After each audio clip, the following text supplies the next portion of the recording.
All set, Pat? Good evening to everyone here. Welcome, and to those who are joining us at home, welcome as well.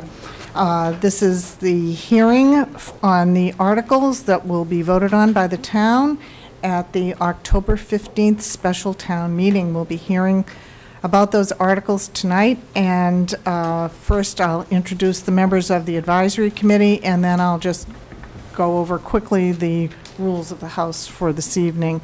My name is Mary Wolf. I'm this year's chair of advisory. To my far left is Jeff Rudin. Next to him, Vicki Rellis. Next to her, Ben Williams, who's this year's vice chair. On my other side, Jeff Waldron, Russ Pollock, Barb Kantorsky, and our new member this year, George Morrill. So special welcome to George. We'll follow a format tonight that is typical for us and that we have used in the past. This format, you all received it in the mail. The proponent of the article, we will go through the articles in the order in which they will appear on the warrant. The proponent of the article is first invited to make a presentation, and that presentation will be limited to 5 minutes. Then the chair will open the meeting for public comments and questions by all those present. And those questions and comments will be limited to 2 minutes each. And if you would, when you are getting ready to speak, if you would approach the mic a little bit ahead of time so that we can move right along here.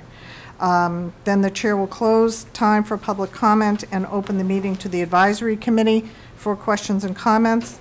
After our discussion, I will open the meeting again for any new public comments on the article, and as always, I would ask you if you have something new to add, we're more than happy to hear it.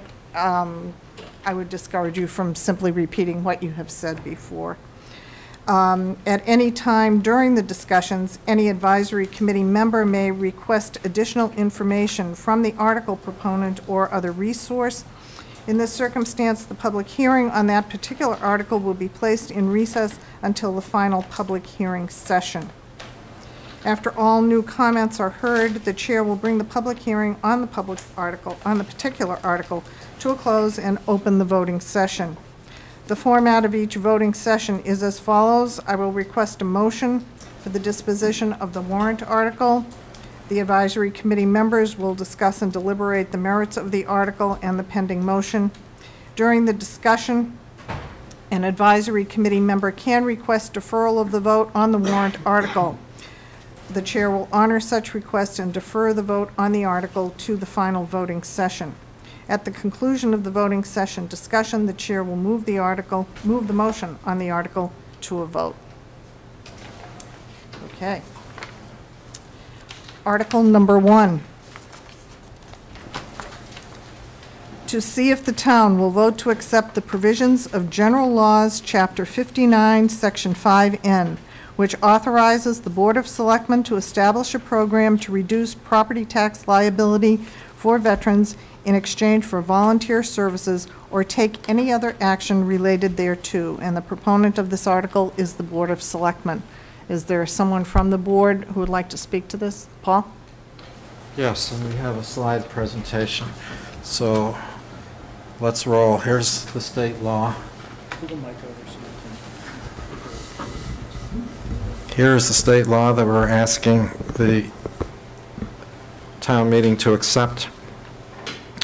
As you can see, it authorizes the Board of Selectmen to establish a program.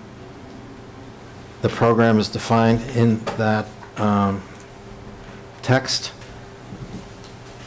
Because of the brevity of time that's been allocated to us, and because you've already seen most of this in the annual town meeting, I'm kind of going to roll right That's through good. this to get to the key part. Part of the statute says that in addition to what the state law provides, we here locally have the power to create local rules and procedures for implementing this section in a way that is consistent with the intent of this new law. And so the article is asking the voters to allow the Board of Selectmen to exercise that power. We are also asking that two other options in the statute be accepted. The first is that the vet can designate a representative if they are physically unable to provide the volunteer services to the town. The experience statewide has been 95% of the time it's the spouse who does that.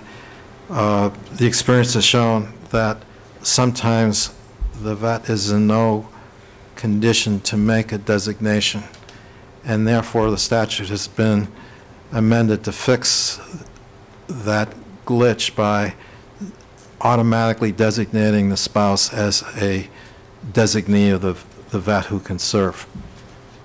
But if the vet is able to make a designation, he can, or he or she can actually designate someone. The other local option we're asking the town to accept is, rather than a flat $1,000 limit on the tax credit, we want to have it based on 125 hours. The reason for the 125 hours is that the state is changing the minimum wage. The way this program works is that the vet has to work enough hours to earn his credit. He works as a volunteer for the town, but they get paid minimum wage. And when the statute was passed, the minimum wage was, the state minimum wage, I believe, was $8 an hour times 125 hours. That led to the $1,000 cap. The state is changing the minimum wage. It's going up over a period of time. To have people work for minimum wage is as cheap as you can get labor legally, but we still want them to be able to get the credit. So by picking 125 hours, that changes the $1,000 to 125 hours times the current minimum wage. That's why we estimate the total financial exposure to the town would not exceed $6,000. At the annual town meeting, we had said $5,000, but we're adjusting that up by $1,000 because of this additional factor. Next slide. The question arose, why vets as opposed to other categories of people? Seniors are already provided for by another program. Someone said, gee, if we do this, would we have to do this for blind people? Well, there's already a program for blind people. This is intended for vets because statistics show that vets are particularly hard hit. First of all, 29% of them are disabled of one form or another. They face high unemployment. We are losing more vets to suicide than we are losing in actual combat. National and state leaders are calling upon us to do more for our veterans. This program that the state has designed, the state has spent a lot of time trying to create programs for vets. This is a program that they're allowing cities and towns to step up to the plate and help vets. Your time is actually up, Paul. Do you have, if you can wrap it up, or if you have other things that we can get from you by our questions, that would be good. Well, could I go to the slide on the Sherborn program? Well, how about if we ask you some questions? Okay. And perhaps you can address them with your slide. Okay. So I'll open this first to the floor. Is there anyone with public comment here?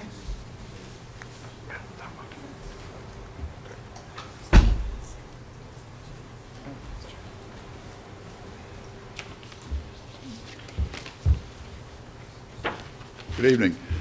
Doug Brody, 7 Curve Street. As a veteran service officer, I wish to speak in favor of this proposed Veterans Tax Abatement Program, which has been described partially to you this evening. My job is to aid and advise all veterans and their spouses on all laws and regulations that are relevant to their status as fellow residents who have honorably served their country. As such, I act as liaison between state and federal agencies and those veterans who qualify for specific benefits, and also oversee relevant programs and activities that are directed toward our veterans. The article that you are considering to establish a tax abatement program for veterans is very much in concert with our recognition of and appreciation for the sacrifices they have made for our country.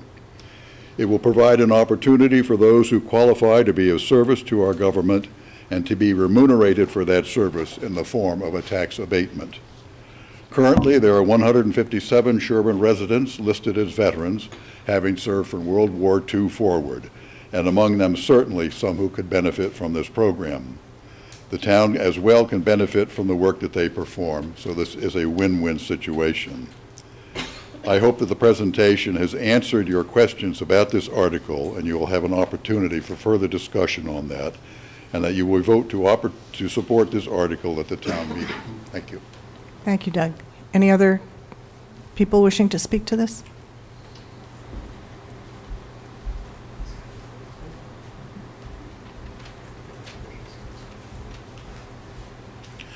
Robert Johnson, 272 Western Avenue.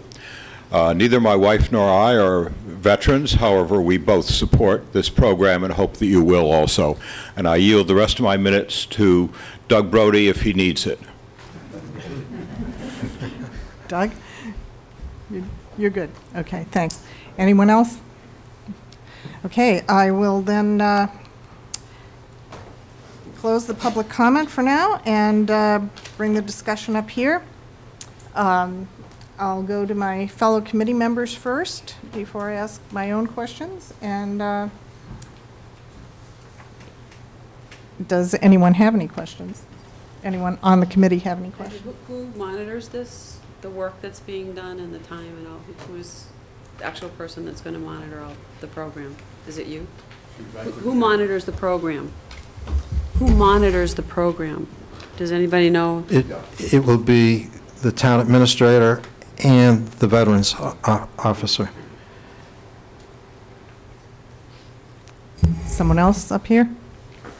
I have a couple clarifying questions. When we presented this in May, I thought we had limited it to also 5 households. I don't see that listed on this sheet here, but. It's there in 2 places. First, it's limited to 1 per household. Yep. And then at the bottom line there, it says Oh, 1 to 5 veterans. 5 would evaluate. Okay. And in the second question, in the new law, as I read it, a spouse could apply. I know you spoke to the spouse usually being the one that fills in for the veteran if the veteran is a he and is disabled, but I interpreted the way the law was written that if the veteran had deceased, the spouse of a deceased veteran could Yes. qualify in the state law. Is that Sherborn's intent to allow that also? It's the state law, and very much, yes. Okay. It's the least we can do. No, I'm not Often the- disagreeing. I just want to clarify. That's all, Paul. Often the stress of the veteran spills over to the spouse. Yep, yep. Anyone else up here? Could you describe for us, I think when this was last presented, we had several questions on just how the process was going to work. Could you just describe for us as best you can, you know, these positions going to be posted? Is it first come, first serve? What boards are going to kind of work? And just give us some type of overview of how it will work. There's 2 parts to that question, and it allows me to address something that I didn't have time to in my presentation. The question was asked, if we have more applicants than there are slots, how do we choose? And after consulting with those who know more than me on this, the standard that we would use would be the level of sacrifice during service. That is, a Purple Heart winner would be chosen over a cook that served on a base in the United States. The standard, again, is the extent to which the veteran made a sacrifice in connection with his service to this country. The bigger the sacrifice, the higher the priority. I have a question. I have several. Here's the first one. When you presented this program in the spring, there was to be no means testing, Yes. and does that remain? Yes. As part of this, there will be no means testing? For several reasons. First, the message I've been getting from state leaders is that we don't have a means test for people to come serve in the Army or Navy or Air Force. In a democracy, we take people of all walks of life. And number two, when a bullet hits human flesh, it doesn't ask how much money do you make. If a person has made a sacrifice, this program is to recognize it. Okay. Another question I had, I think I saw at least some version of this slideshow ahead of time. And the slideshow that I saw indicated that the program would be limited to 5 the first year and then be reevaluated in year Yes. 2. And so my question is, will it continue to be reevaluated year to year, or is, like... Well, here's why that's there. If we have only 1 or 2 that take advantage of it, remember, this is minimum wage Right, work. right. And in a good economy, you can make more money at McDonald's than you Right. could with this program. But if we had only 1 or 2, then the program is fine. But what I'm being told by state leaders is if 30 or 40 people in Sherborn are in need of this program, Sherborn would be asked to step up to the plate and address that need. Veterans are where you find them. Mm-hmm. They aren't in any one community. They're throughout the state and throughout the nation. We don't envision that kind of need here. But if we found a very strong need for this program, the state would ask us to expand the program. And indeed, we might get some state support for it, depending on how big the need is. So we don't want to freeze it Right. so that people are left out. But we think from the best thinking that we have is that 5 would be pretty close to what the community would need. And I guess my question was more, I understand, what you've just said, and the idea of looking at it again after a year of implementation. I'm just wondering, is this something that will be looked at every single year, or do you think after 1 year you're going to have a good enough feel for it? I think it's something that we would continue to look at if more applicants showed up than there were slots. But I also want to reassure you that we would collaborate with advisory. We are very much sensitive to the fact that this could have a financial impact on the town. So for me, and I think for the board, we had agreed, I think at the annual town meeting, we wouldn't make any kind of change that would have a financial implication for the town without working with advisory on that. Okay. And I guess I just had one more question. As I read the law, the amended law from July, I believe it says that no veteran shall be excluded from something that he's otherwise entitled to. And I just wanted to make sure that we're covering that with this program where we're limiting it to 1 per household. If there were a case of 2 veterans in a household. The purpose of that law is to make sure that our program doesn't displace them from the other programs that are out there. There are many programs, federal, state, Okay. and local programs This is not meant now to be an excuse saying, gee, you got this program, so now you're kicked out of the other things. Okay. This is an add-on to those other programs. And lest anybody think that there are all these programs out there, why should we do something here? Those programs are not enough. There's recognition from the national leadership and Congress down to the state legislature, the governor. There aren't enough programs for vets. So we're not doing anything contrary to the law by limiting it to one per No, household? No, this is an That's my add-on on concern. top of whatever else they can get. Okay. Okay.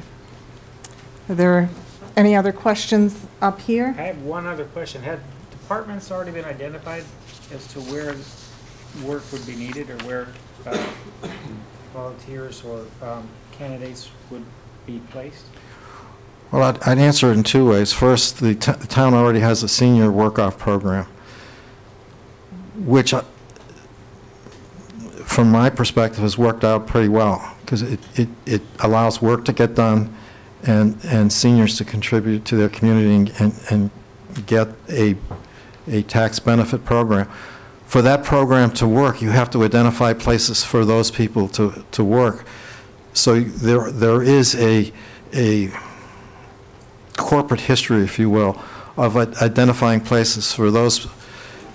This program is essentially the same, only it has eligibility for younger people. Okay.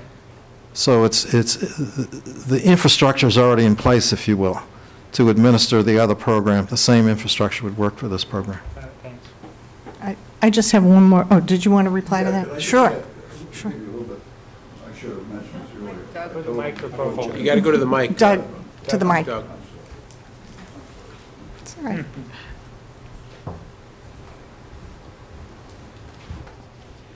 Just some statistics. The total vets that we have in town, as I said, are 157.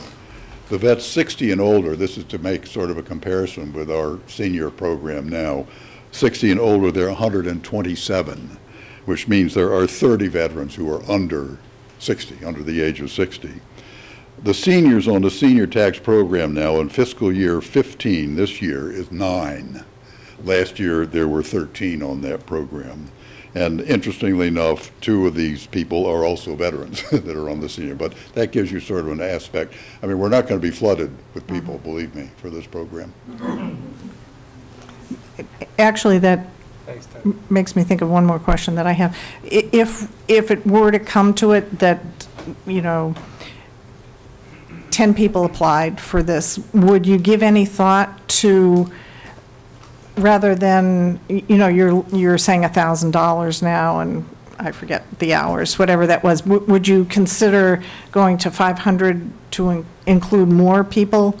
In other words, lowering the Fewer hours, more fewer people. hours, more people. I think the prevailing thought statewide is that the number that can be earned under this program is really very small. And if you further spread it out, it's disruptive for someone to work 2 or 3 months and then Okay. be unemployed or find something else. So it's the sense was it's better to do what you can where it might have an impact, and if you dilute it too much, it's like medicine. If you take medicine, it may be good, but if you spread it and dilute it with too much water, it doesn't help. Okay, thanks. All right, are there any further comments up here? Okay, I'll open it to the floor again. Susie? Yeah, hi, Susan Tyler, Western Avenue. I have a question as far as the should you have more than the 5 this first year? The comment that, well, we're going to choose the person with the Purple Heart medal versus the cook, because somehow the person with the Purple Heart had a greater sacrifice. There are things that go on with these soldiers that the stress that they've had doesn't always get them a medal. And I'm just wondering how the other towns are doing it and choosing who is getting, because I can't believe that, well, you're just a cook. So you don't get anything. You have to be wounded and earn a medal in order to be recognized for this program in this town of Sherborn. That's not right. And I want to know what the other towns are doing for it. I would answer it, we're not disqualifying any cook. We're saying if there are more than 5 applications, we want to pick the person who made the greatest sacrifice. I mentioned Purple Heart because if you understand what a Purple Heart Award is, the President of the United States has designated someone as particularly deserving of recognition. That's a compelling case, but at the end of the day, it's up to the veterans agent who knows the vets in town and knows the particular circumstances of the different individuals and would have a sense of where the sacrifices were and what are the long-term implications. There needs to be a standard. There needs to be a selection standard. We don't envision more than 5, but if there is more than 5, we do mean to limit it to 5 for the first year. And then we will get a sense of is there a particular pocket here of veterans in Sherborn that need this program. And that's why we said we would reevaluate it at that time. And it would be Doug Brody who would decide among Yes. the 5 being the Yes. most familiar Yes. with the Yes. veterans in need and sacrifice? Right. But what is, you said that there is a standard, that the other towns have a standard. What is the standard? That's all. I mean, what's the standard? I don't. If we get 20, Doug said that there's 157 veterans in the town. If we get 150, come out. So you automatically pick anybody that's got the Purple Heart, and then, okay, well, now you got 20 Purple Heart people. How do you decide? I don't think anybody has a standard. It really relies on the veterans agent, because I've been in a program like this before. When you get contacted and they say, you know, the veterans agent is weighing people, their ability to go out and get another job. Can they be useful to the town in another way, get them out of their house? There are a lot of things that go into that assessment of being a sacrifice. It's not just an award or whether you served in wartime or not. I mean, I know somebody at D-Day fell playing volleyball, you know, and it may not be a sacrifice, but they have a head injury that's, you know, debilitating for the rest of their life. And we have to rely on the veteran agent who knows those people the most. We don't want to send their medical information to us. It's the veteran agent reviewing their, I think it's a DD2. Sorry, what was it? DD2 form? Yeah, some sort of form provided by the veterans that tells their complete status, and they will convey their medical history to the veterans agent, who has to assess whether these people would fit into be a good candidate for a program like this. And let me just ask a quick question. You'll be the one that will basically administer the program, decide what jobs people do, keep track of hours and all that stuff? Right. Doug and I will Doug and I see each other every week, practically. And it's, you know, we'll have to see what department is a good fit and what kind of tasks they're capable of doing in order for them to be a good fit. And then we'll keep in touch with wherever they're placed. Say it's the assessing office, we'll talk to the assessor to make sure everything's going okay. Doug will check in with them, and we'll also talk to the person participating to see if it's a good fit. I think that's similar to the way we do with the senior program. Doug? If I may. Add some. Yes, Yeah. I'd just like to point out that determining particular veterans' qualifications for various benefits that are available is an ongoing thing with every veteran that I'm dealing with. I'm not dealing with that many in this town, I hope you understand that. But whenever we have an application for a benefit of some kind, there's quite a process that goes through to be certain that that veteran is deserving of that particular benefit. And it's not based upon whether they have a Purple Heart or if they were a cook. That has really not that much to do with it. It's what they have been through, what they've accomplished, where they served, how many years they served, what sort of sacrifices they made during service, which will be that's how we'll be making our judgments. And I kind of don't think this is going to be an issue, to be very honest with you, the first year. It may become an issue as this develops and we have more younger veterans returning, but let's wait. Thank you. Any further comments from the floor? Okay, then I'm going to close the comment session and open the voting session. And I will request a motion for favorable action on Article 1, the establishment of a Veterans Tax Abatement Program. So moved. Second? Second. All in favor? All right, that's very good. Thank you.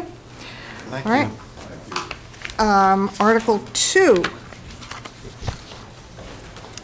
To see if the town will vote under general laws, Chapter 32B, Section 20, pursuant to which the town has established an other post-employment benefits liability trust fund, OPEB trust fund, to designate the State Retiree Benefits Trust Fund Board of Trustees to serve as custodian of the town's OPEB trust fund, and that the town treasurer be authorized to execute and deliver a custodian and investment agreement with the State Retiree Benefits Trust Fund to sign checks and wire OPEB trust funds to the State Retiree Benefits Trust Fund or to the Pension Reserves Investment Trust, or as it may otherwise be directed by the State Retiree Benefits Trust Fund, and to make withdrawals and investments and enter into such agreements and deliver such certificates and other documents as the State Retiree Benefits Trust Fund or the Pension Reserves Investment Management Board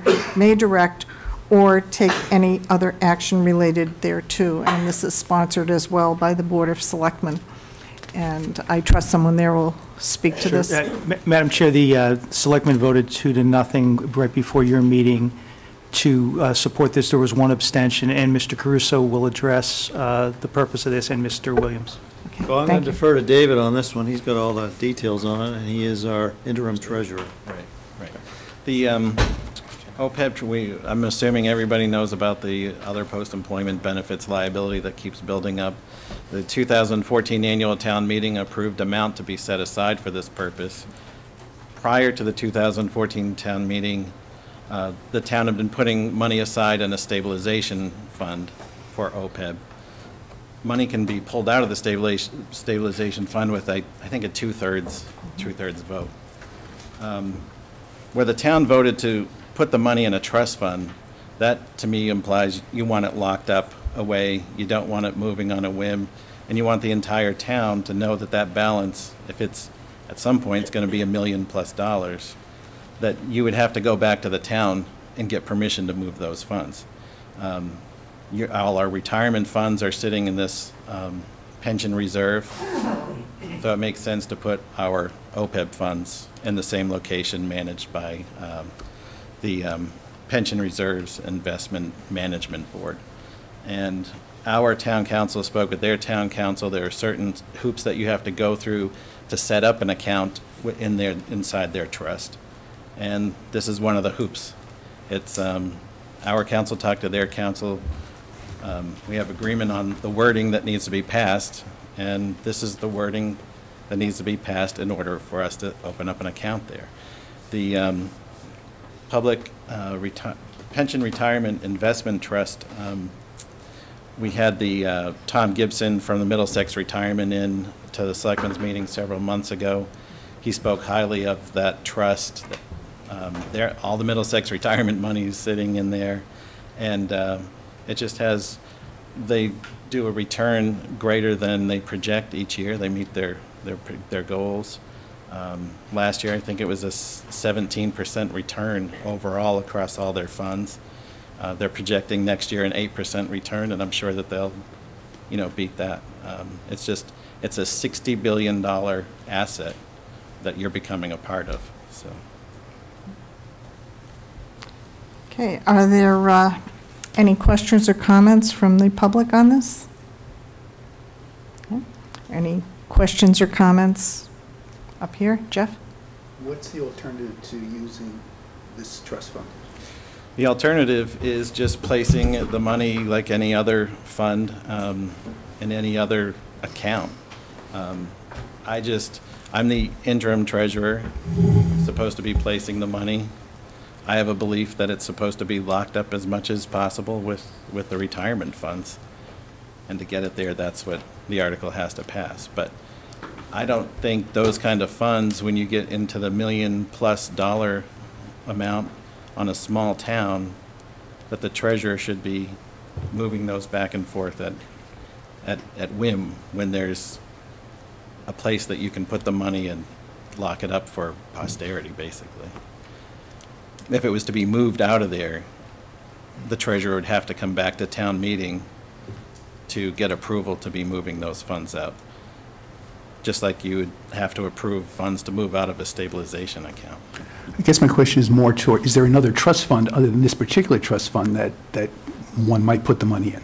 To have the same effect, but just like there's different mutual funds, there's different trust funds that could accomplish the same goal. There are other places you could go, but this is the best one that I know of. It's the most, the one that municipalities want to put money in. There are 40 or 50 municipalities right now considering adding their funds in there. There are already 30 or 40 participants in there. There are many pensions already locked up in those funds. And it's just, it's a known quantity to me too, because I've put the money in there before and had good results. And it's just a very well-known, well-recommended entity, as opposed to placing the money someplace else that I'm not so confident in. The last question I would have is, since you mentioned that the vote was 2-0 and an abstention, the individual who abstained, can you tell me what it was about David Williams' recommendation that didn't convince you that this was a good idea? I abstained because I represent the trust fund, the pension reserve investment. That's a real good reason. So, and I can tell you they're a great organization. Thank you. Any further questions up here? Okay, any further questions from the public, comments? Okay, I'll close the discussion session and open the voting, and I will request a motion for favorable action on Article 2, that we accept the language here for establishing the state retirement pension reserve benefits trust fund as the custodian of the town's funds. So moved. Second? All in favor? All right. Thank you. All right, Article 3. To see if the town will vote to make the office of treasurer an appointed office to be filled by appointment of the Board of Selectmen in accordance with General Laws, Chapter 41, Section 1B, upon acceptance by the voters at the annual town election, and to amend the Personnel Administration Plan, Appendix A, to include the position of treasurer as an exempt position under Job Classification 3, or take any other action relative thereto. And again, the Board of Selectmen is the sponsor of this, and I'm assuming somebody would like to speak? Yes, Madam Chair, we voted 3-0 to support this article, and Mr. Caruso will address this one. Great, thanks. And David will help me out here a little bit, but we've been before you before with articles trying to convert the treasurer and the tax collector to appointed positions. Here, this time, we're just presenting to you and the voters moving the treasurer from elected to appointed official. We have an opportunity, given that Pete Hoagland, who served the town very well over many years, retired recently. We have David as interim treasurer. It just seemed like the right opportunity to make this move. It is consistent with the Department of Revenue and their recommendations on page 12 as well for the town of Sherborn, as well as the Collins report that we had done a number of years back on page 13.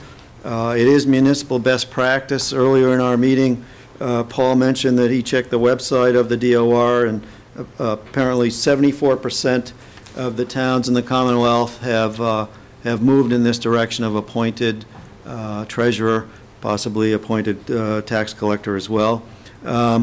some of the compelling reasons we think that this will provide some greater accountability. It will help reduce things slipping through the cracks. The treasurer, whether appointed or elected, still has to perform statutory duties, under Mass General Law. It is part of an overall strategy where the town may be headed to appointing a finance director of some sort and consolidating some of the operations under a finance director. Not when you're thinking, don't think additional budget monies, we're not talking about that. The Sherborn Governance Task Force met and voted 4-0 in support of this article at a recent meeting that I attended. They're also working on a longer term, this strategy of a finance director, roles to be determined, and so forth. We, right now, in the office, and David can talk a little bit about what's been going on since Pete's left and since he's assumed the mantle of interim treasurer. But one of the things we hired on a limited basis, a consultant to come in to assist with the duties up there in the office here of the treasurer and just the finance office in the corner over here, but also to help evaluate what the right approach might make best sense. We don't know in the long term yet where that's going to go. But we think this is, again, the right time and the right move to make for the town of Sherborn. It's not about the people, it's about the structure. And David, to the extent there's anything you'd like to add, I'd appreciate that. Well, in your handout, I just had a couple of graphs, and just to point out before, some of the things that we've done. For FY15, we took one position that was the payroll, was devoted to payroll. It was originally funded half in the town accountant's office, half in the treasurer's office. This is the first fiscal year that we actually moved that position into one department or the other. So it's been under the treasurer's office in the current year's budget. After Pete had left July 31st or so, we started talking about where payroll should continue. So we decided that payroll would be best under the town accountant. So that function is moved over there, that employee is moved over there. And the next time we submit a budget for the treasurer's office, it will reflect that one position switching from the treasurer's side to the town accountant's side. And that's what those first two graphs show. The third graph with the big arrow, that's just showing what actually happens if the treasurer was to be appointed.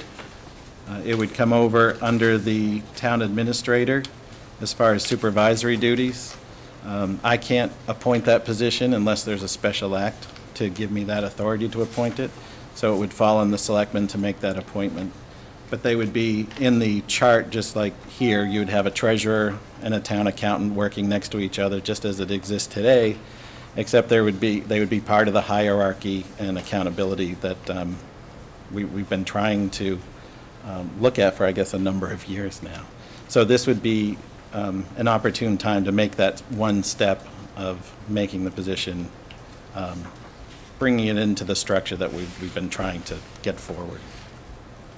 So at this town meeting, special town meeting, so voters approve, if you support this and voters approve this, it still has to come back to the next election. Maybe you can speak to that a little bit, just the process, David, of how this would work, because we'll still have people who will be running for elected position of treasurer, but actually, if the voters approve it at the ballot, we'll be looking for appointing the treasurer. Okay.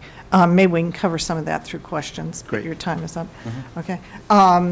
So I'll ask for comments from the floor. I see that there are several members of the governance task force here tonight. I encourage you to speak, and anyone else as well, of course, but. Good evening. I'm Kitty Sturgis, 38 Hunting Lane, and I'm chair of the Sherborn Governance Task Force. We've been in business for just over a year. We were very grateful that you supported the town administrator's job description change. We have been working this past year on the office of treasurer, and we, as Peter did say, we did vote 4-0 to support this particular article, and the fifth member had to go home to cover his children at that time, and he apologized for not voting. But we are working on a financial director plan going forward, but it really has no effect on the appointment of the treasurer. We will probably see that the title of treasurer and finance director will be rolled into one. This is my personal opinion, what I've been studying this past year. But the committee has been working hard, and I heard earlier that Mr. Giamo mentioned town charter, and he thought that this might be a better way of looking at Sherborn. You have one particular member of our board who would be right behind you championing this idea. He's been spouting it for well over a year. But that's digressing from what we're here tonight. But I do encourage the town to support the appointment of the town treasurer, and I'm sure you will hear the other side of the story as well. Thank you very much. Thank you. Anyone else care to speak? Nancy? Nancy Hess, 64 South Main Street. I urge you to recommend no action on this. We're just not there. We are a work in progress, and this is too important. Both the DOR and Collins report advise that we start with the selectmen, fix the problems, build trust, and that is still a work in progress. We hired a TA, and hoping to make a strong TA, last town meeting adopted a better definition of his role in relationship with the selectmen. We are still implementing, and we don't know yet if we can even keep a TA for longer than one contract cycle. Another part of that mandate was that all appointments were to be based on merit. We still see the politic trump both merit and qualification, and this is a critical position to fill. We all have high hopes that moving from 3 to 5 members will be an improvement, but that has not been tested. We've heard discussions about what the treasurer's job should look like once it's turned over to the control of selectmen. It's very different. It's also a work in progress, and I think the voters should know what that plan is so that they know what they're voting for when they make this choice. The original discussion about elected versus appointed was based on the fear that if the elected person left, there could be a candidate pool problem. And in Mr. Caruso's words, some knucklehead might be elected. Well, the treasurer has left. The problem has not materialized because 4 years ago, Pete Hoagland hired a very competent assistant whom he trained so well that she's been doing the heavy lifting ever since he retired. This is an insurance policy. She is smart, has a finance background, is vested in the community, and as such is known to have the most important quality for the job, and that's integrity. She is interested in running for election. I have confidence that Sherborn voters, when we are talking their money, are too smart to elect anyone who might bring less to the table. Restructuring the town's government should not be somebody's hobby, like a game of risk or strategy where we move the little pieces. The blue team and the yellow team wins. If the town is not the winner in the end, we all lose. Please recommend no action on this article.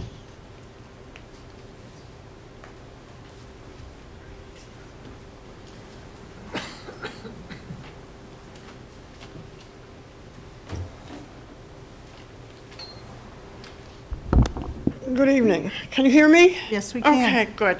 Jean Rosso, 159 Nason Hill Road.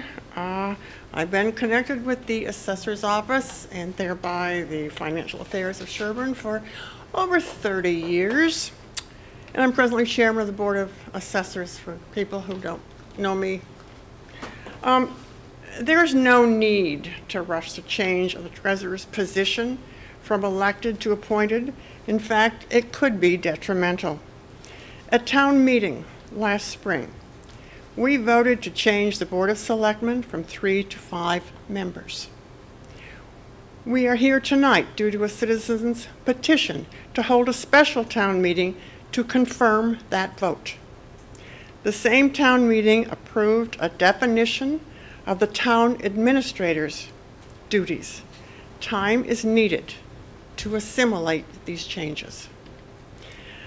In support of this, I would like to quote from the Collins report, and I do quote, "We believe it is absolutely essential for the board to get the sequencing of these structural changes right. especially given the recent tensions in town government. Getting the sequencing wrong will likely prevent the changes from occurring at all, or will lessen the effectiveness of the outcome. We make 3 recommendations with regard to sequencing. Start now, go slowly, and offer to grandfather in the current incumbents of the various positions, boards, and committees. The logic of these 3 steps is clear. There are several reasons to go slowly. First, the public needs to be kept informed of the potential changes and needs to be educated as to why they are necessary. Providing that education takes time. Am I over? You can wrap it up, please. The town needs to be able to spend the time planning for these changes. The DOR stated, quote again, "For this structure to work in Sherborn, the Board of Selectmen must be willing to relinquish involvement in day-to-day affairs and allow the town administrator to manage." The report further states that the Board of Selectmen need to continue to foster a more productive and effective working relationship with the town administrator. This will take time also. Thank you. Anyone else? Bob Delaney, 46 Pleasant Street.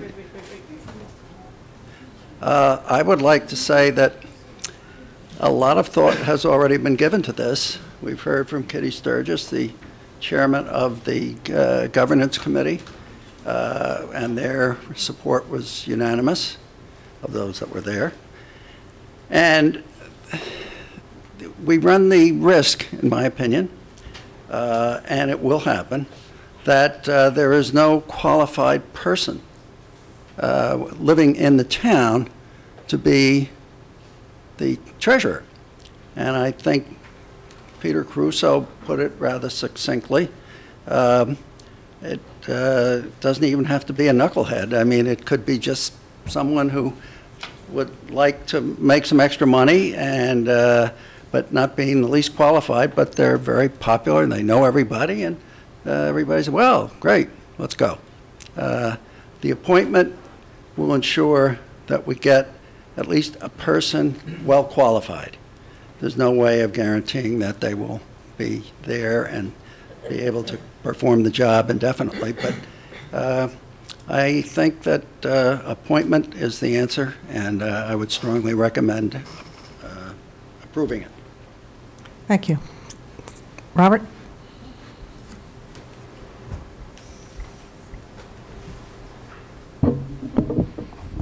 Robert Johnson, Western Avenue. I would encourage you also to vote this down. I'm in favor of elected positions. I think that they are part of democracy, for one thing, and that it forms a checks and balance, which I think is very important. So I would encourage you not to proceed with this, certainly at this time. Thank you. Okay. Carol Marple, Stony Brook Road. In response to Mr. Delaney's comment that we might find ourselves at some point in a position where nobody qualified is running, I would point out that within the past several weeks I've received emails from several clerks in towns that have appointed treasurers who are going out again they're sending out and asking for resumes for the second time because they received no qualified applicants in the first round. So treasurers may be scarce, but it's appointed and elected, if you listen to that. Peter Caruso mentioned that the Collins report and the DOR both recommended that we have an appointed treasurer, and I think the point has already been well made that they first suggested that the Board of Selectmen get its own house in order,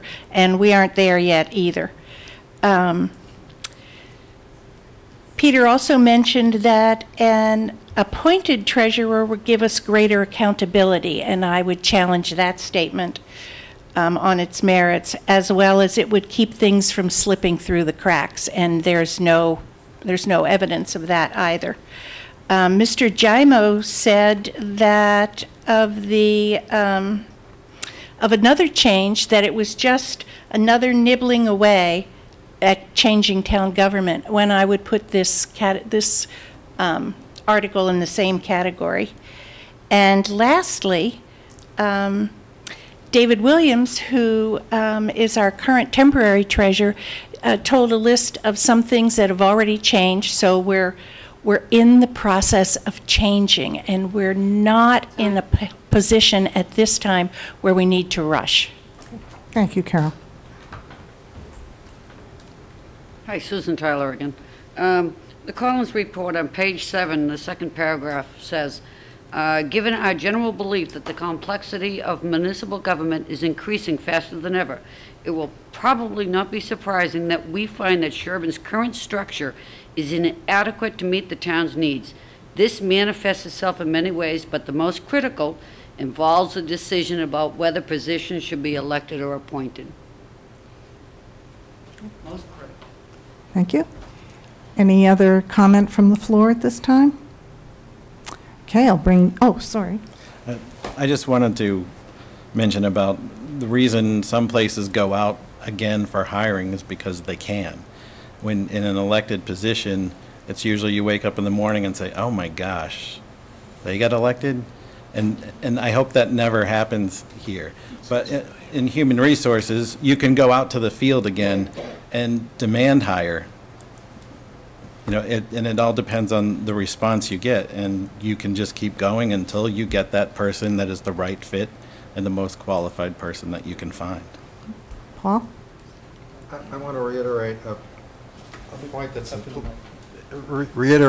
that's sort of implicit in elected versus appointed. To be elected, you have to be a resident of Sherborn. You have to be a registered voter of Sherborn. To be appointed, you can be a resident of anywhere in the United States. And so you have a much larger pool. And in that larger pool, you can have a resident of Sherborn applying for the position. So elected eliminates a whole class of professional people, whereas appointed includes both residents and non-residents. And the second point I would make is, in my capacity as a town council to various municipalities, from time to time we have a problem where officials need to be removed.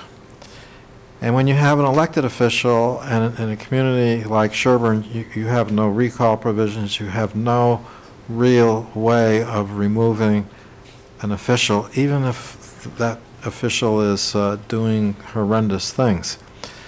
With an appointed official, there is a process through a hearing and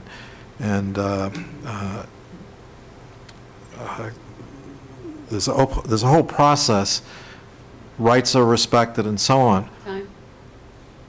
But if you have to make a change, you can do it in an appointed position. You can't do it in an elected position. Thank you. Could I just say that in the case of a treasurer or a collector, there is a state statute that provides for their removal if there is incompetence or if there is a question in their ability to function, and that can go through the state. Thank you. Susan? Yeah, I'd like to recommend that next year we look at a recall bylaw for elected officials. Okay, that's not pertinent to this. Okay. Is there any further comment from the floor? Okay, then I'll bring the discussion up here. Comments, questions from people on the advisory committee? What's the typical length of contract for an appointed treasurer? They would be, there wouldn't be a contract. They'd be hired as any other employee, and the personnel admin plan would be applicable just like it is any other employee. Traditionally, it's the police chief, fire chief are under contract, the town administrator is under contract, but lower positions are not usually contracted with. And in this situation, it would be a lower position in the structure. So employee at will. Yes. Yeah. Other questions, comments? I have two comments. One is that are there any towns that use service rather than having a specific town treasurer that have a... Oh, I'm sorry. My apologies. Sorry, Carol. Are there towns that have a service, whether be a CPA firm or whatever, have an administrative service that performs the functions? It seems the benefit to me seems to be the treasurer actually has a whole lot of different hats they have to wear, and in a lot of corporations, someone that manages capital is different than someone that manages investments. If you had a service, you could maybe get access to a variety of other packages. So do you know of any precedent for that? There are a number of businesses that provide treasurer services. The consultant we have coming in now does treasurer placement, a town accountant placement. They act as your town accountant in the event of a vacancy. I don't know if you would want that a long-term situation to be contracting the position out, because there's as much problems with control on contracts as there is having the employee. I think I would want the person in the organization. But that's not to say, David, the treasurer, that whether elected or appointed, there are statutory requirements of the treasurer duties. So whoever the duties performs that role, but there are all sorts of other duties that you could farm out or put down to clerical folks and so forth. The duties that we were leaving in this position are specifically the statutory duties of the treasurer. That's why we're removing payroll out of the treasurer's office. We're removing benefits out of the payroll office.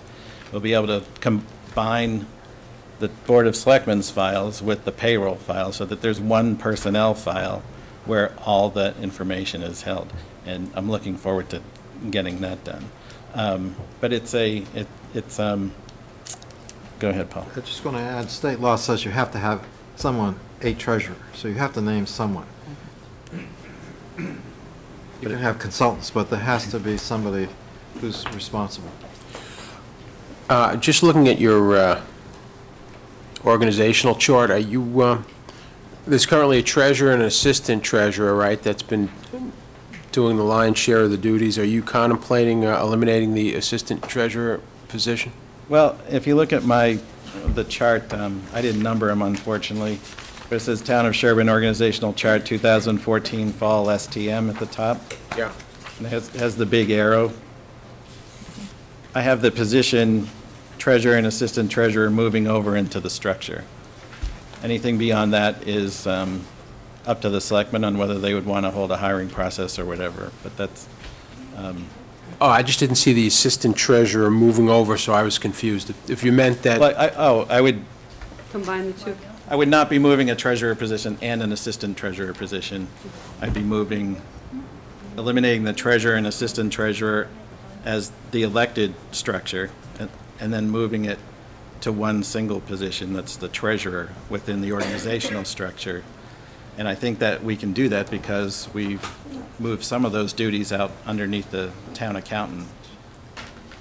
In the structure here with the treasurer and assistant treasurer, they had all the statutory duties plus payroll, overseeing payroll, and benefits were also in that office, and they won't be in that office. So you contemplate eliminating the assistant treasurer? The position. The position? Yes.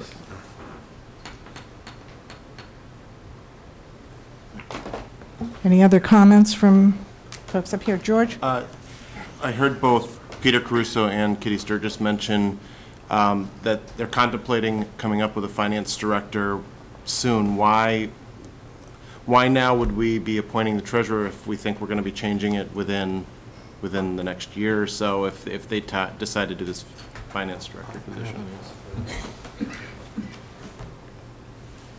If you go to a finance position, this change is a good first step towards it. In other words, one can be built on the other. So it's like saying, one is the foundation for the other. They're not inconsistent. The finance director position would be an appointed position.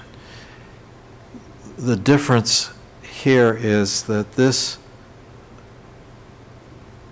article uses existing laws. It's a generic law that applies across the Commonwealth.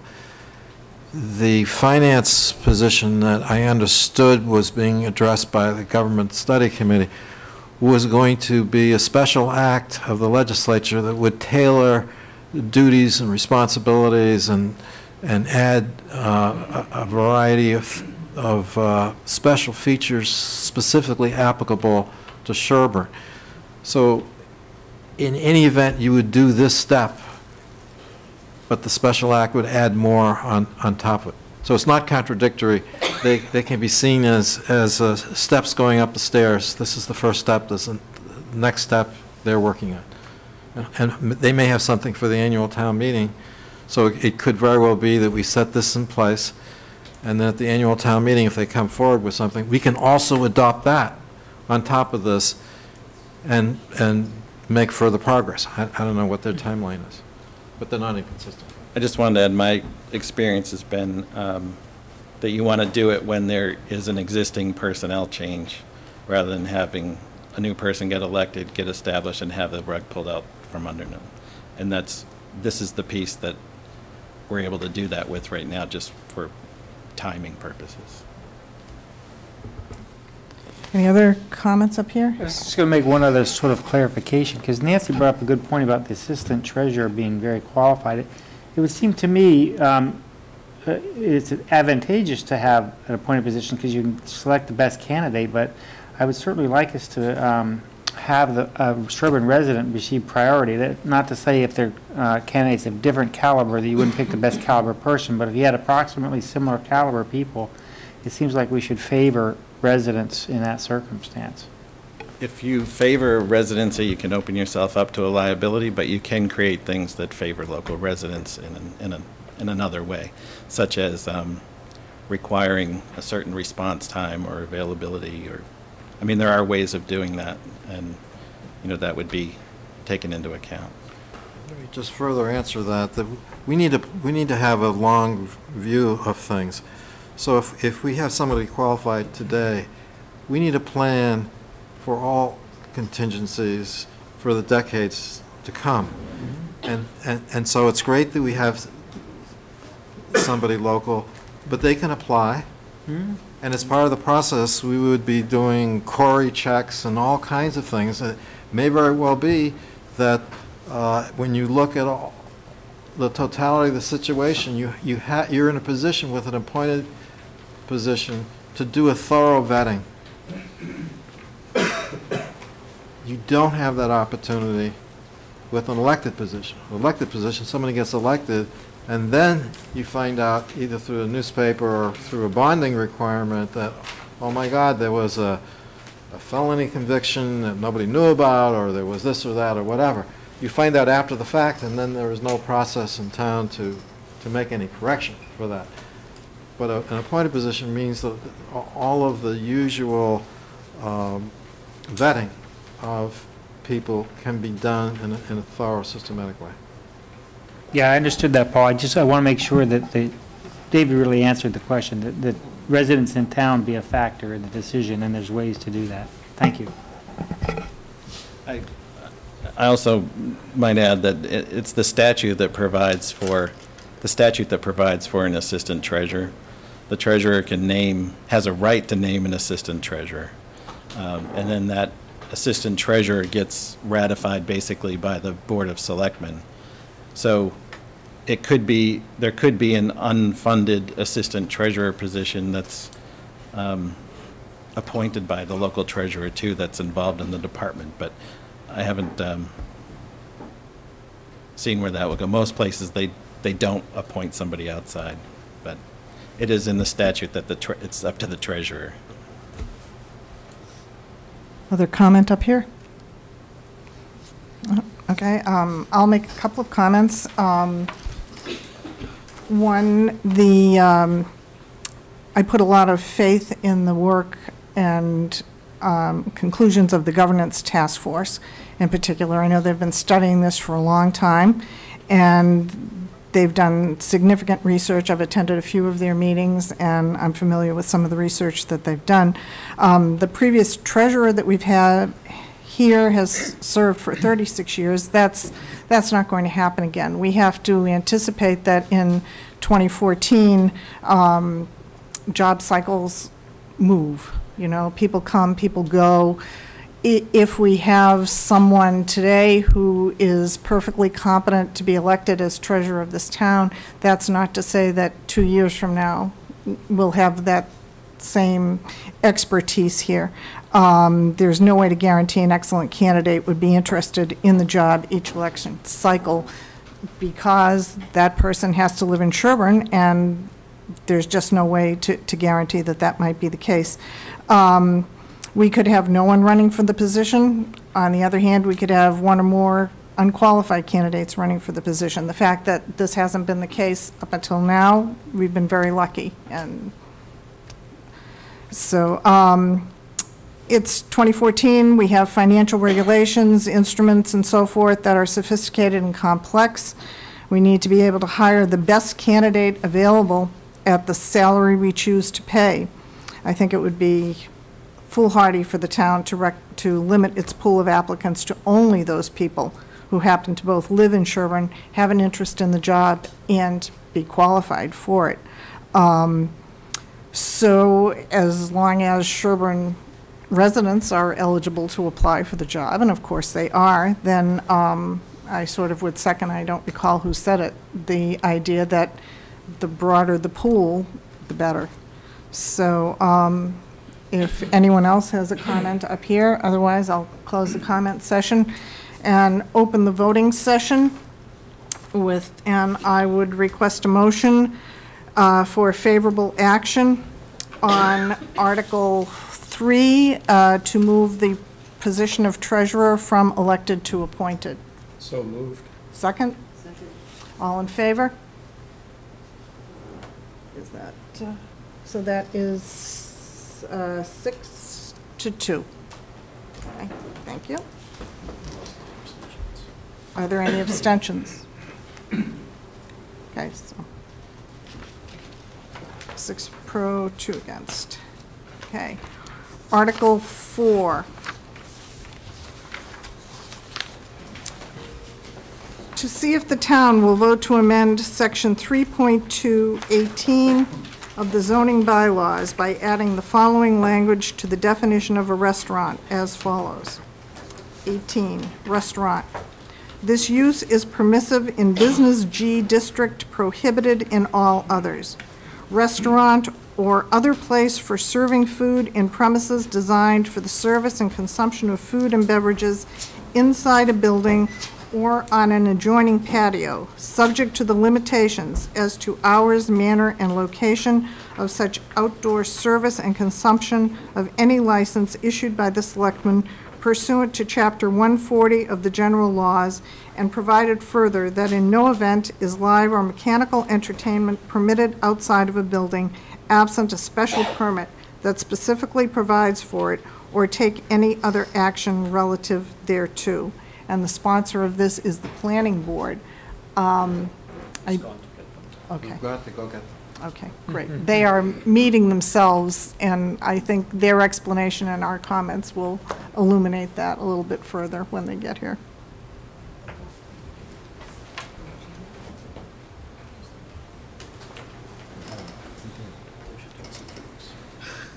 Not funny.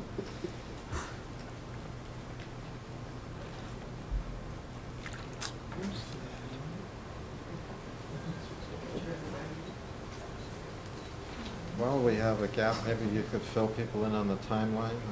You're going to be issuing a report. We will be issuing a report, which we have to turn around extremely quickly in order for it to get to the printer in time to get it back so that it gets into the hands of the voters. I believe it's 5 days before the actual town meeting. But we will be producing that report. Town meeting is October 15th, and I hope that everyone will join us. Robert? Do we know where the town meeting will be? It will be at Pine Hill School.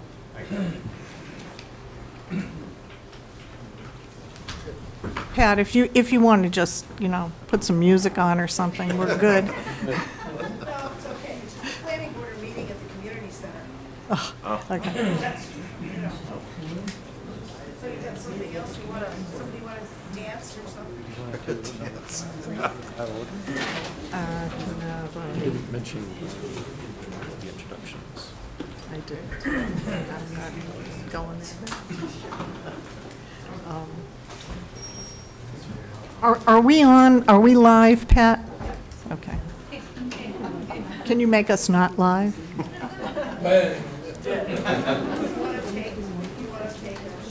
Sure, yes. Why don't we take a short recess then, until the planning board gets here? Thank you. I could use an assistant to turn me around. Give me.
No, well, we're sort of on, we're not on live right now. Is that what you're, but we're going to be very short. No. Okay, we are live now. Okay, for those here and for those at home, just a little bit of an explanation. The planning board, who is the sponsor of Article 4, is actually holding their own meeting tonight on this, and they would prefer to come over here after their meeting is ended, and so if we can accommodate them with that, I'd like to do that. So we're going to put Article 4 on hold and move ahead with Article 5 as soon as both members of advisory who have left the table are back. One is back. Barry, just The other one. point of order. Do we need to vote to take the articles out of order, or we can just automatically put it on hold? I don't know the answer to that. Corey, do you know? You don't need to vote. Okay. No vote, thank you. All right, well, I think Jeff will be back in a minute. So I will read Article 5 here. Shall an act passed by the general court in the year 2014 entitled an act increasing the number of selectmen in the town of Sherborn be accepted? And the proponent of that article is Susan Tyler, and She had minor surgery today, and she just couldn't take to go home. okay, so it's not that she's just out of the room for now? Okay, Susan Tyler and petitioners are the sponsors of that article. Are there other petitioners here who wish to speak to that article as proponents? Mary, the Governance Task Force Committee, which had recommended this warrant at the 2014 town meeting, would like just to make a brief presentation. Okay, that's great, and that's okay with, okay, so you would act as the petitioners here, basically? Yeah. Okay. As I think most of us recall, the 2014 annual town meeting approved warrant 17, which was a home rule petition to expand the size of the Board of Selectmen from 3 to 5. I'll be fairly brief in my discussion because this is the same petition that the advisory committee had approved for the 2014 town meeting. The act was passed by the legislature on August 18th, signed by the governor on August 21st, and the rationale, the Governance Task Force Committee spent a lot of time looking at governance structures and speaking with town administrators. An increasing number of towns, particularly in the eastern half of the state, have moved to 5-member boards. The Board of Selectmen has the largest workload of any committee in town other than perhaps the advisory committee. And the rationale is to have a broader representation, more representation in the share of the workload. Other towns that have done this have been very pleased that they've done so. It's easier to schedule meetings. It's easier to achieve a quorum. The towns of Southborough, Harvard, Sudbury, and Newbury have all done it recently, and they have been very pleased to have done so. A couple of the concerns that have been expressed is that finding enough candidates to run. The town of Southborough had 8 candidates running for 3 open slots. And the other concern is the meetings may be longer.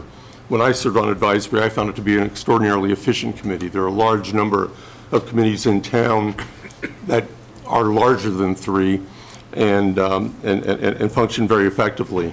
You also have the potential for the discussions to be longer, which in my view is not necessarily a bad thing. So we request your approval and recommendation of favorable action. The act requires a majority vote at the next town meeting, and that's the final step in the process. And this is a quick listing of some of the neighboring towns that have 5-member boards. It's not unanimous, it's certainly not universal, and ultimately the quality of any board is determined by the quality of the people serving on it. We're looking at the best structure and the numbers, the dynamics, which for a board we think are better. One of the questions was how many towns under 10,000, more comparable in size to Sherborn, have 5-member boards. This is a brief listing. So we request your favorable action on this and approval at the next annual town meeting. Thank you. Is there a comment from the floor here? Frank?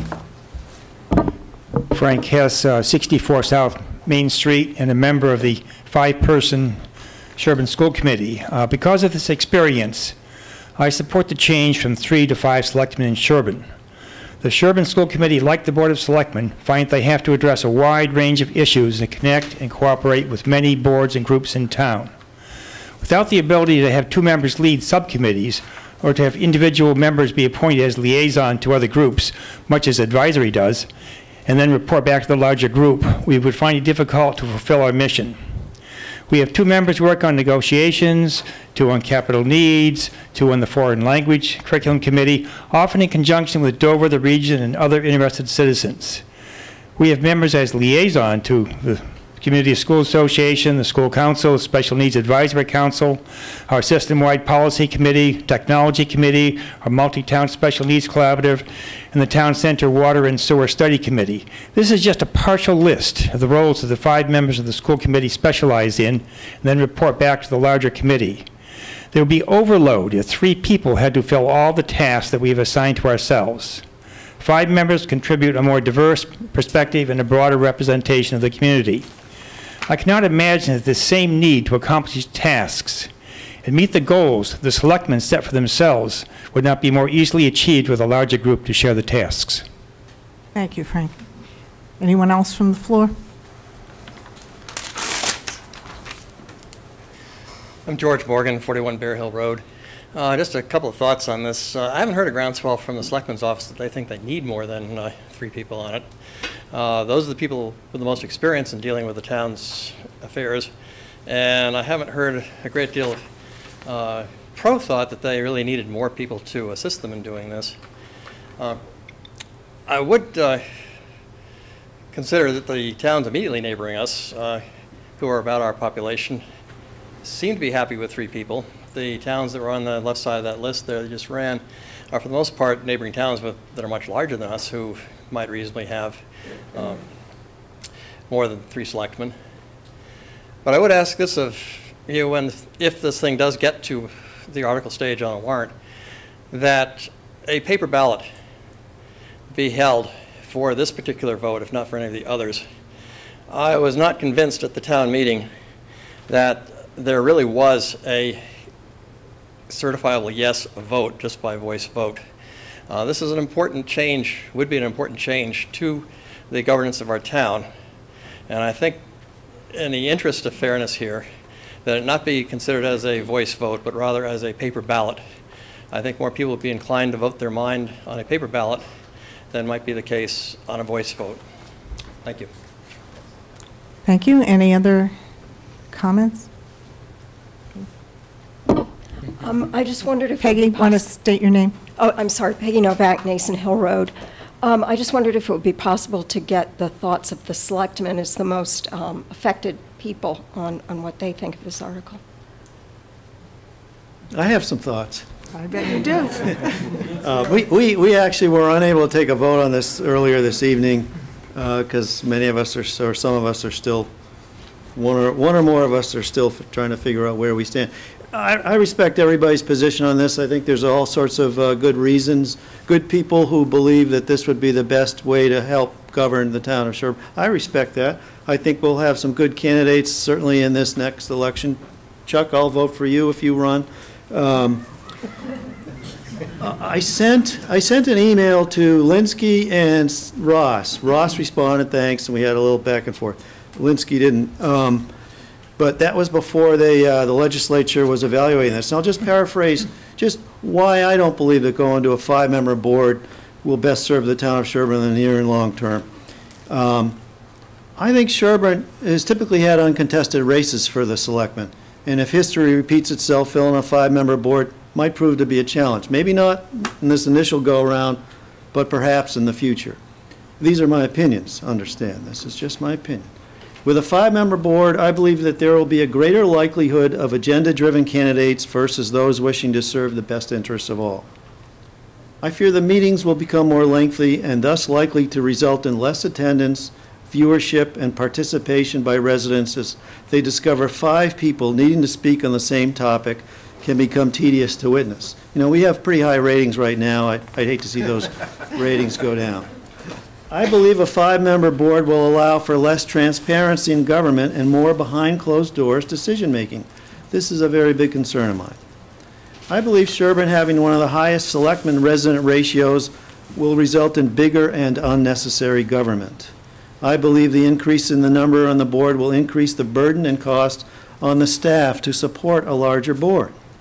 I do not believe that going to a 5-member board will reduce the workload on individual selectmen, as many have suggested.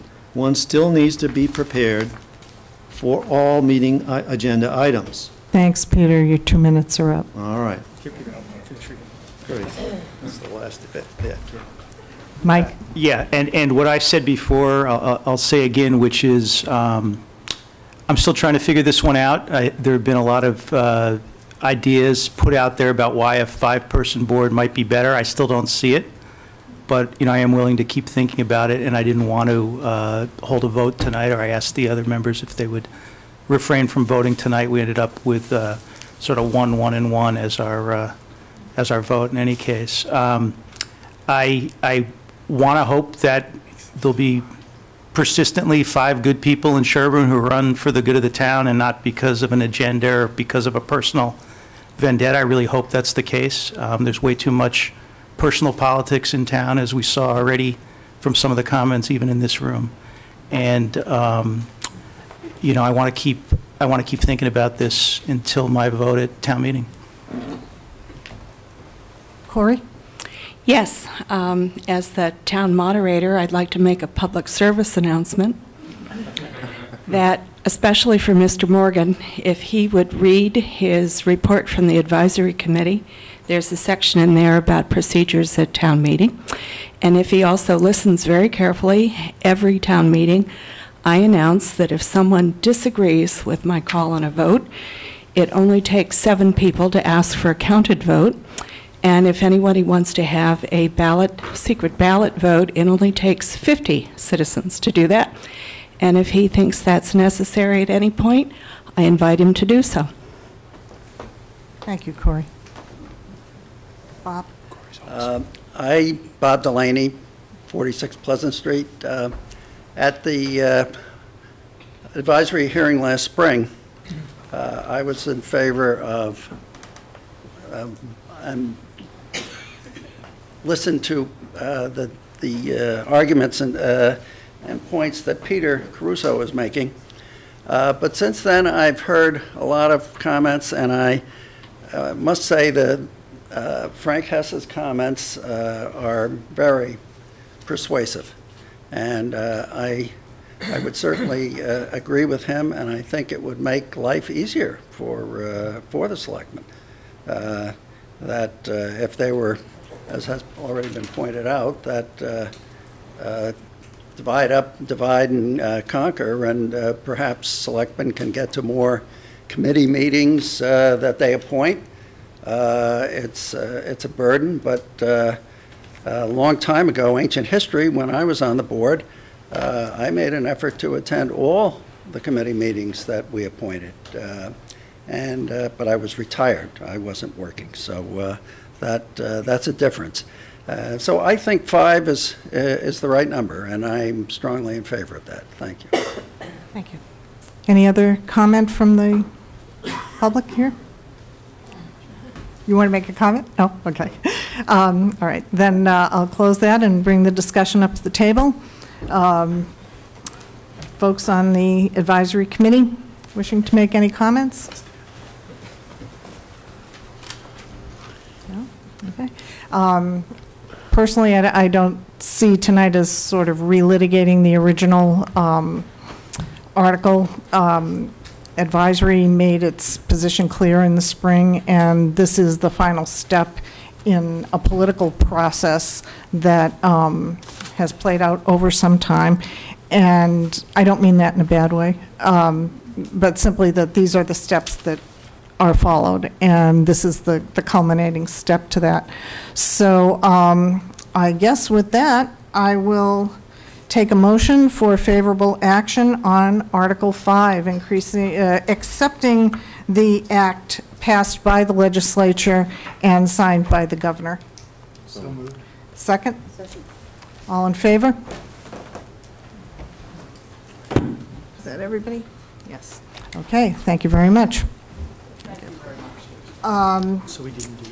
All right, so we are back to Article 4, and there is no sign of the, I think they went home. well, they went to their other meeting. Right. So I think we need to move along here and have our hearing on this. So this is an article that basically allows a restaurant, currently a restaurant is prohibited from obtaining a special permit for outside music. special permits are available to, as I understand it, private clubs and nonprofit, all nonprofit organizations for fundraising purposes. And this ability to obtain a special permit for this does not extend to restaurants at this time. This article would extend that ability to apply for and obtain a special permit to restaurants as well. We, as a committee, held an open meeting, not a hearing, prior to this hearing, where Gino Carlucci, the town planner, and John Higley, the chair of the planning board, came and talked to us about this particular article. They are meeting now. They have the ZB, as I understand it, the ZBA actually requested this article, but they are not the sponsors of it. They asked the planning board to sponsor it. The planning board sought in their wording to make the article as broad as possible. The ZBA, as I understand it, would prefer an article more narrow in focus. The requirements for a public hearing for the article on the part of the planning board require that the planning board itself can't hold its own public hearing on this article until the night before town meeting. So the article is rather in flux even as we speak. And, so I lay that out to you there now, that we don't have, nor do you, nor will you have this evening, the full explanation of this article. So I'm willing to hear, this article is on here. I'm willing to there's no one to speak for it currently as a proponent. I am more than willing to hear comment from the public, and that will be limited to the 2 minutes apiece. And at the end of that, we will act in I'll call for a motion of one type or another on this article. So I'm opening discussion to the public now, and if you wish to speak, please approach the mic and identify yourself and limit yourself to 2 minutes, please. If they're not going to come for 10 minutes, I think I should get more than 2. Well, you get 2, Elliot. Well, town meetings where you learn who your friends aren't. Over 25 years ago, town meeting voted no to rezone the property so the Sherborn Inn could be built. The next year, the proposal was again presented and was again voted no on the first night. Everybody went home that first night. They didn't come back the second night, except Sherborn Inn and their gang packed the meeting the second night, and they got their way. There's also said at the town meeting, it was voted no outdoor entertainment at any restaurant in Sherborn. And there's also a restriction of 130 seats at the Sherborn Inn. So this has worked very well for over 25 years, until 3 years ago, when the Sherborn Business Association asked the Board of Appeals to allow them to have an outdoor beer bash and have over 200 guests. I told the zoning board, if you let this happen, there can be large outdoor parties there every night. I live 100 feet from the Sherborn Inn. This room's about 25 feet long. 4 times this room, there's the Sherborn Inn, there's my bedroom. I'm sure if you live that close, you too would not want this to happen. So I ask that this article be defeated. This is a bedroom community. Just remember, there's the Sherborn Inn, there's my bedroom. Thank you. Thank you, Elliot. Anyone else with public comment? Jim? Jim Campbell, Farm Road. I'm a member of the Sherborn Business Association when we applied for the special permit with the Zoning Board of Appeals, as Elliot said. And we, I guess, were the motivator for this article, although we are not the sponsor. And just to clarify that the paragraph that you read, it's just the last clause, except by special permit, or absent a special permit that specifically provides for it.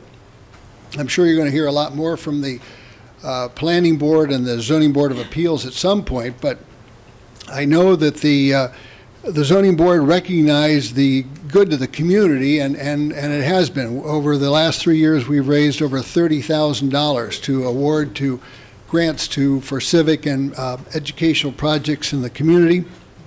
We have been very careful to observe all the provisions required by the special permit that we've already gotten, and this article would, in fact, assure that all the environmental and considerations would be documented and followed, and they have been for the last 3 years. And I think this article, what it really does is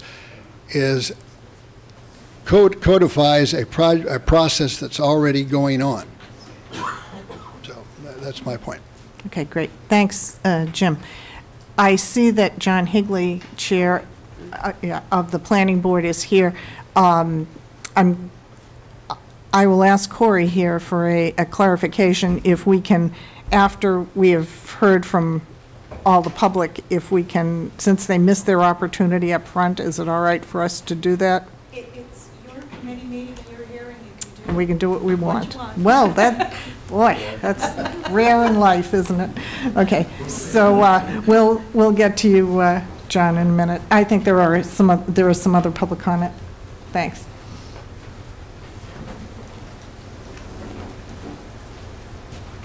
Hi everyone, I'm Stephen Constantine. I live at 3234 North Main Street, directly across from the Sherborn Inn. I think out of anyone in this room, even more so than Elliot, I'm going to be the one that's going to be most affected by this. Don't get me wrong, I love the Sherborn Inn. I think it's a great place. I think it adds to the town. It's just this resolution that we're looking at right now is definitely going to impact me. I own a 2-family home, so it not only impacts me, but my tenants as well. So that's going to impact my ability to have an income and live in the town. Given that, I'm against it. Just want to let folks know that. Thank you. Thank you. Is there any further public comment? Over here. Mike? Thank you. Mike Gimo, Board of Selectmen, but I was formerly Chair of the Zoning Board of Appeals, and this issue came up in front of us a few times. I have a little bit of the background here. The zoning special permits that were issued for the Sherborn Business Association were under a provision that allowed us to approve those events for a nonprofit. This is a broader provision. It may be that the zoning board would actually prefer to have this narrower. I don't know for sure. I'm not on the zoning board now. It would make sense, I think, to narrow it to special occasions. But I would also point out that there are playing fields on the other side of North Main Street. There are other places where noise is made. This is a situation that can certainly be controlled by a well-written special permit after a public hearing, and that's what a better version of this bylaw would do, and I think John may know what the zoning board intends in terms of amendments. John sorry, Bob. That's okay. Bob Delaney. I think it's an opportunity for the town to come together. I think that's positive. We have a number of indoor occasions where the town comes together, in the library or the firemen or the police functions, which are great. But this is considerably larger. It's once a year. As far as I know, there's no plan on having them every night. Although... how can you stop it? By moving. I you know, I just think it's a great idea, it's a good cause, and it benefits the town. Thank you. Any, for Paul? The board put the article on the warrant at the request of the planning board, which has a right to put articles on.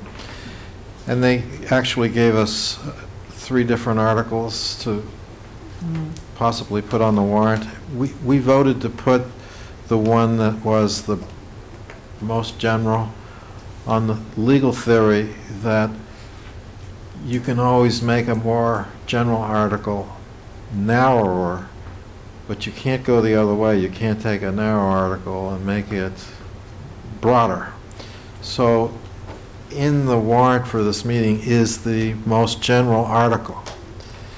Having said that, as I said during the Board of Selectmen meeting earlier, I think this is too general and doesn't provide enough protection for the community. So when you are considering this and when the planning board is having its public hearing, I'm urging that there be limitations put in here. For example, as Elliot has pointed out, this allows for these kind of events every night of the year, and maybe there should be a limit to 1 a year or 1 a quarter or something, and perhaps limiting it to nonprofits rather than commercial enterprises of any kind. So I recommend that you remember that what's on the warrant is the most general in order to set the stage so that it could be made more narrow. And I would urge you, if you're favorably inclined on this article, to look carefully at narrowing it to minimize the impact on the abutters while trying to accomplish the essential purpose, which is to... Time. You're good, Paul. You just like shut right down. You're my favorite on that. Okay. Is there any other comment from the floor? Okay. So John is John Higley from the Planning Board. Thank you. We just walked over from our meeting, and so I'm sorry I missed this conversation. I'll look forward to watching it. Our real concern was good conversation, and this does need to be, we felt that it needs to be discussed clearly. Comments that we had with you folks earlier were concerning making sure that this type of conversation is fully vetted, and we know that we pushed we proposed a broad, just as Paul said, a general version, so that it could be, and expecting it would be narrowed. We've had good conversation about how to narrow it, but our hearing, because of timing, is scheduled for the day before town meeting, and we felt that this conversation, this hearing, and our hearing, it's becoming too rushed. So as a board, just moments ago, we decided that we really ought to pull this warrant article, and we think the conversation, the discussion is well worth having. This is a good warrant article for the town to consider, and after it goes through a hearing at our annual town meeting in the spring. Thank you, John. So I assume, having heard from John, that there may be few, if or none, comments coming from here. Does anyone have, on the committee, have further comment here? Okay, then, and there's, I assume, no further comment from public? There are thousands of nonprofit organizations. Okay. Then I will take a motion to, for no action on this Article 5, I'm sorry, Article 4, amending the zoning bylaws to include restaurants in the